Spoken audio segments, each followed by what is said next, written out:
Sister exposed private texts to our family, labeling my consensual games with my husband as abc, and now everything's collapsing. I'm a 30-year-old woman, and my husband is 33. We've been married for 5 years and together for 8. Our relationship has always felt strong, full of love, respect, and a genuine connection not just between the two of us, but also with my family. We even have our own playful games and inside jokes, including a specific kind of role play that extends into texts and occasionally into the bedroom. One of our favorites involves a dominant/submissive dynamic. Throughout the day, we text in character before playfully finishing the scenario together at night. 2 weeks ago, I was out with my little sister. She's always loved playing with my phone, snapping photos whenever we hang out. While she was using it, a text came in from my husband, staying in character, "Don't forget to do this thing, you bitch, I better come and find you ready." I never thought twice about it, just our ongoing private game. But instead of asking me about the message, my sister opened up the app, scrolled through our conversations, and then snapped a photo of a piece of our private exchange with her own phone. The fallout blew up the next day. My mom called, her voice shaking, and told me to come over immediately. When I arrived, I walked into an ambush. My mom was in tears, my dad fuming, with my brother and uncle hovering nearby. My sister was there too, looking defensive. They confronted me, acting like I was a victim, and I was utterly lost until they explained. Everything clicked and fury bubbled up inside me, not just at my sister for violating my privacy, but at all of them for believing that my loving husband was secretly abusing me. I tried reasoning with them. I told them the truth, nothing they were saying was true. My husband is a wonderful man, and the messages they saw were part of our consensual fantasy. But nothing I said gained any ground, especially with my sister. She's a social worker, and I could see her work lens taking over, diagnosing me as a classic victim who couldn't see her own abuse. She used her career as ammunition, telling everyone that I was so in love I was blind, just like the women she sees every day. Desperate to prove them wrong, I even took my mom into my room and undressed, telling her to see for herself that I was not being physically abused. I gave her my phone and let her read through every message, every intimate, embarrassing detail between me and my husband. Humiliating hardly begins to describe what I felt, but I thought the shock of our consensual kinky texts would finally end this inquisition. My mom was disgusted but said nothing at first. After consulting with my sister again, she came back to me, now convinced that my willingness to participate and defend my husband was even more evidence that I was brainwashed. She started talking about grooming, about how some victims can't see what's happening to them. When I reminded her I initiated most of these fantasies, she just yelled, "Stop protecting him. We didn't raise you to be like that." My sister isn't a bad person, she's just used to seeing the worst, and now she's projecting it onto me. I have never felt so misunderstood, so small in front of the people I love. Then the situation got even worse. My brother showed up at my husband's work and caused a scene, publicly accusing him. Now at my workplace, whispers follow me. People look at my husband like he's a monster. All of this lies. My husband learned the whole story and immediately told me we should cut off contact with my family. The harassment was relentless. I floated the idea that maybe we needed to leave, move to a different state and start over where no one knew us, where no one would treat us like a shadow of gossip and accusation hung above us. We'd already been planning to start a family, to have kids, and the idea of raising them surrounded by this suspicion felt impossible. But my husband was reluctant, pointing out that leaving could make my family more convinced he'd forced me to run away. I'm caught in a nightmare. My husband is not abusive. I am not a victim. Everything between us is consensual, our games, our intimacy, our decisions. I was the one who wanted to explore this dynamic. My husband respects every boundary. The idea to move away was mine, not his. He just wants to clear our names and live honestly. He's gone no contact with my family for his own sanity. The harassment became more than either of us could handle. But my mom still calls. Just last night, she asked if I'd confronted my husband, and I told her again, there was nothing to confront. I'm not being abused.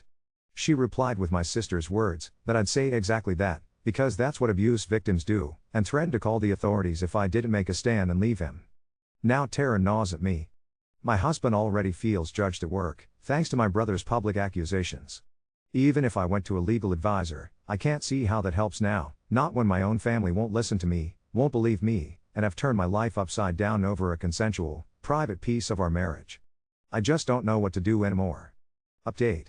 1. My family filed a police report accusing my husband of domestic abuse.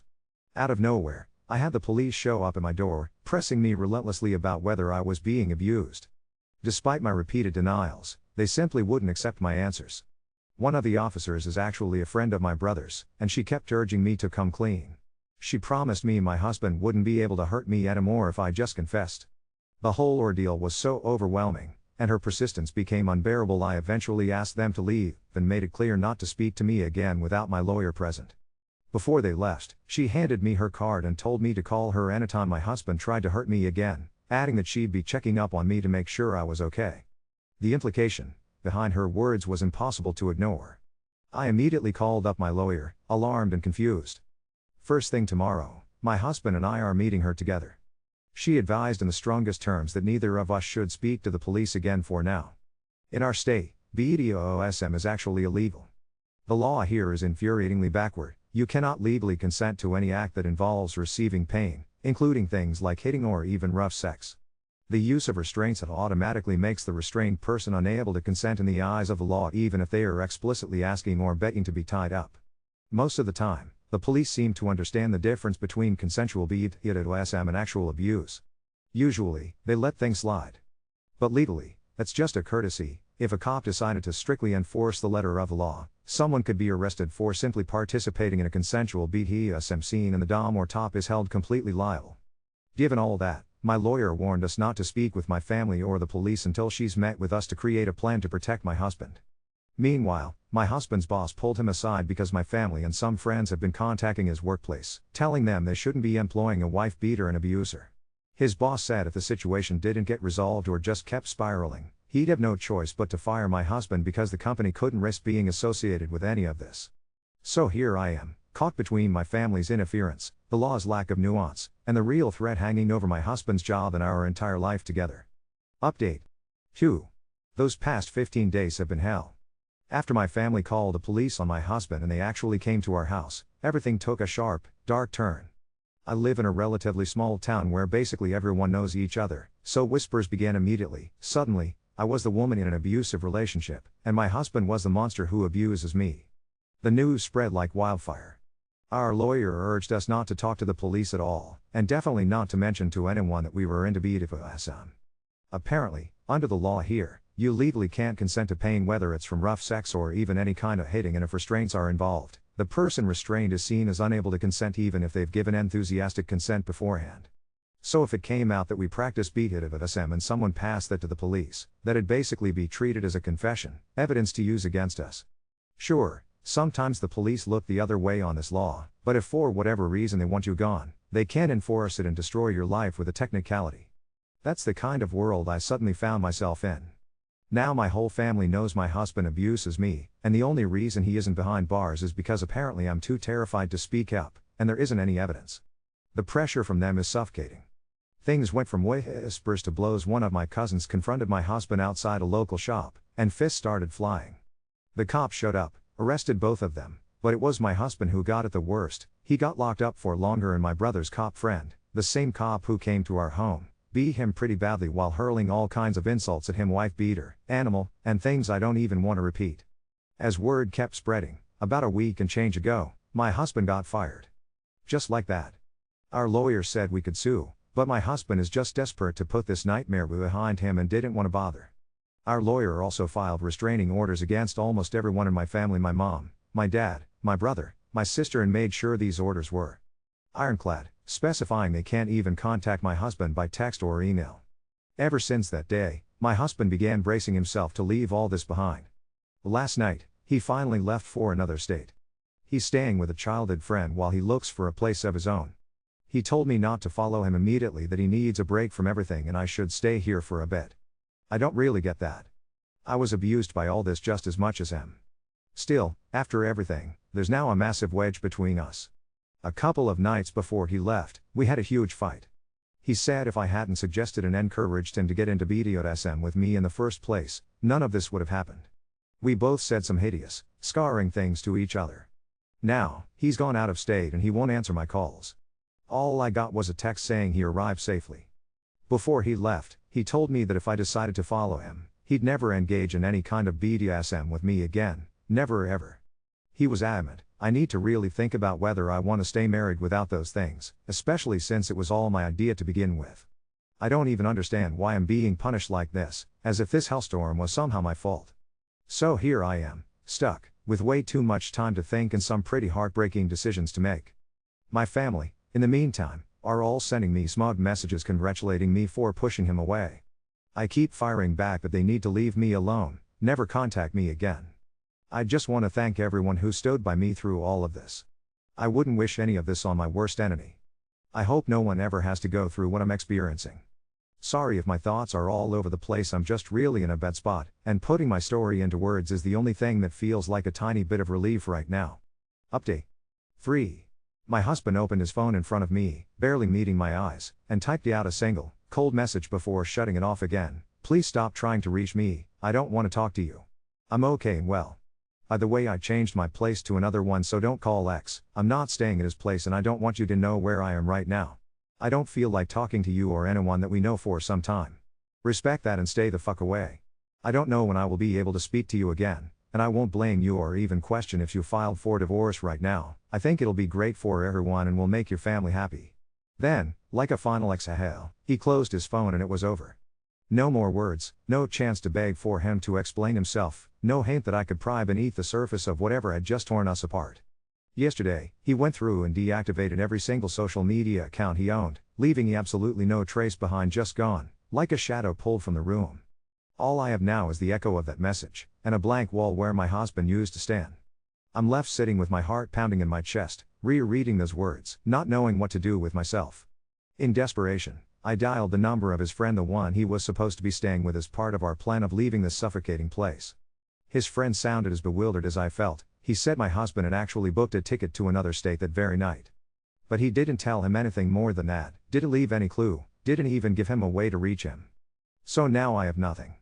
I don't know where he is, I can't follow him, I can't find him, and everything we worked towards together, our entire escape plan, is suddenly just us blowing away. I'm left with no answers, crushed by the silence and the not knowing, paralyzed by the question that just keeps repeating in my head: what am I supposed to do now? Update 4. My husband has made it very clear he doesn't want to continue our marriage. He's moving forward with filing for divorce, and I'll be receiving my papers through my lawyer. There's no way for me to reach him anymore, he's completely cut off contact. So, I've decided I'm leaving this town for good. I've managed to find a place out of state that I can rent, and I'll be moving there soon. I'm changing all my phone numbers, and my social media accounts have been deactivated. From now on, the only person who will be able to reach me is my lawyer, just to forward me my divorce papers when they finally arrive. I'm done discussing this chapter of my life, it's ended, and I'm ready to throw it behind me completely. For those who genuinely offered sincere advice, I want to say thank you. And to those who chose to lash out or attack me, I still wish you find peace. I know you must be hurting, and maybe this is your only way to feel seen. As for me, I'm moving on. Update 5. She didn't bother with small talk. She just turned her monitor toward me, and pressed play. It was bodycam footage.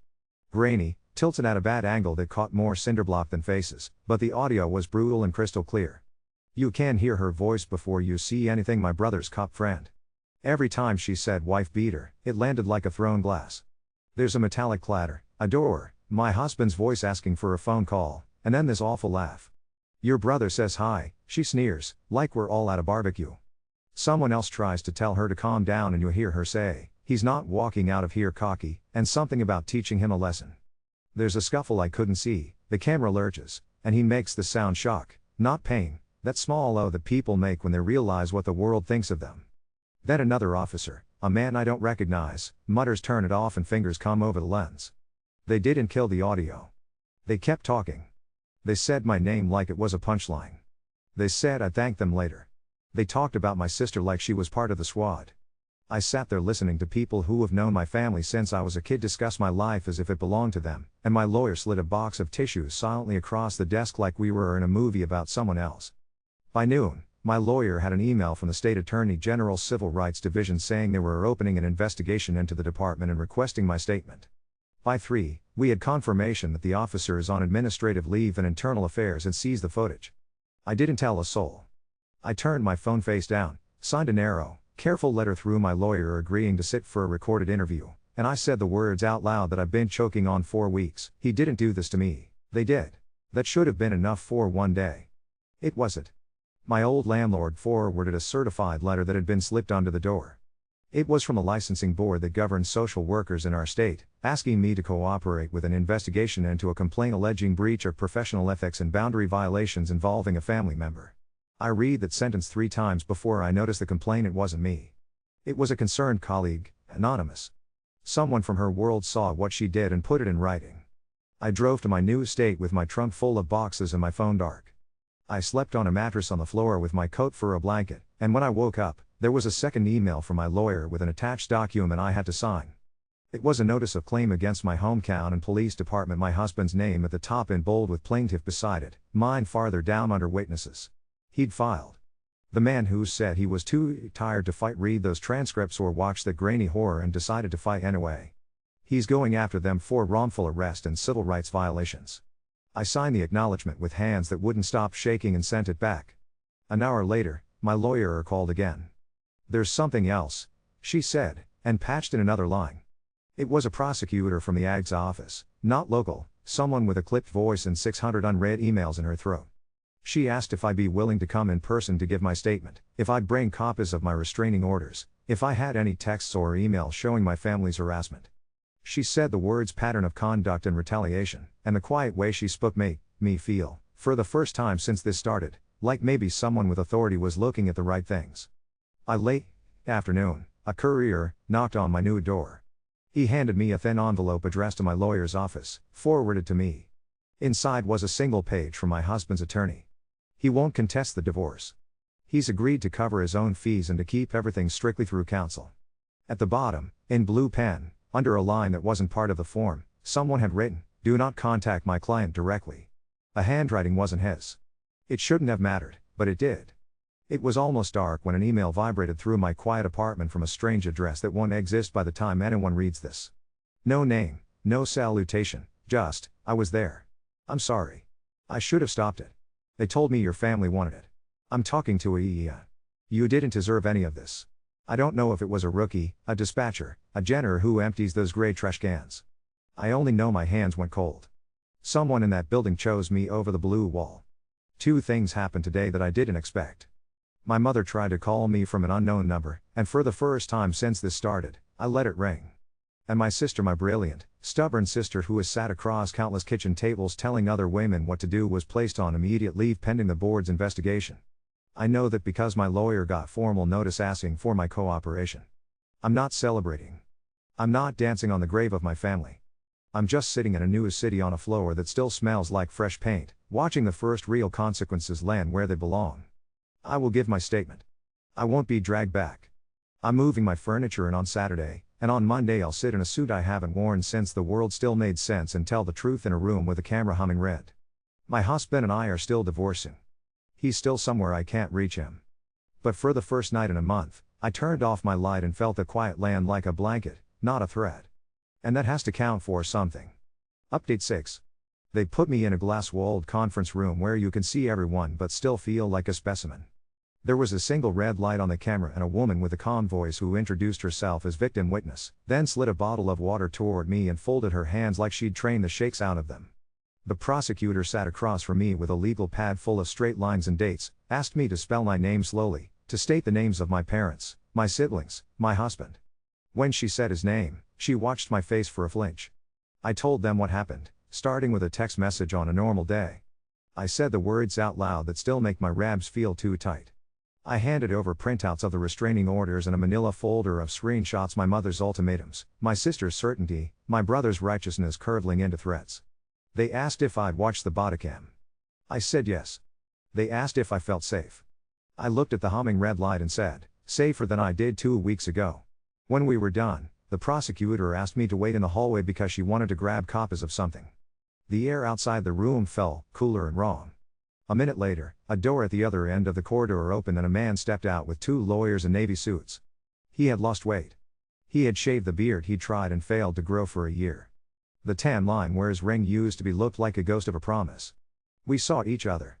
We didn't move. His lawyer touched his sleeve and sensed something quiet. He blinked and kept walking. I looked at the floor like it could open. I was halfway home when my phone started vibrating against my thigh. Not my mother. Not my sister. It was a news alert from the AG's office press list my lawyer had added me to this morning, state charges filed against Sergeant Alicia N. Official misconduct, assault under color of law, evidence tampering. My name wasn't in the release. His was. The line they pulled for the media was the same one that's going to ring in my ears until I die: turn it off. They didn't. That's what's saving us. In the evening, my lawyer called with a voice like someone standing under a low, slow-ceiling fan. Internal Affairs had executed a phone dump on the officer as part of the administrative case. There were texts from her and my brother the night of the arrest. No poetry, just ugly little sentences, a thumbs-up emoji after a line that made my throat close: teach him. Aya has them. The ag has them. My lawyer's voice didn't change as she said the words coordinated harassment and conspiracy to violate rights. I gripped the edge of my cheap rental table and listened to the wood complain. At 11, an email landed from the licensing board with a stamped letterhead and more gentleness than I expected from a bureaucracy. They'd voted for an emergency suspension of my sister's license pending the outcome of their investigation. They attached the exact paragraph of her code of ethics she'd always bragged about knowing by heart, the one about dual relationships and harm.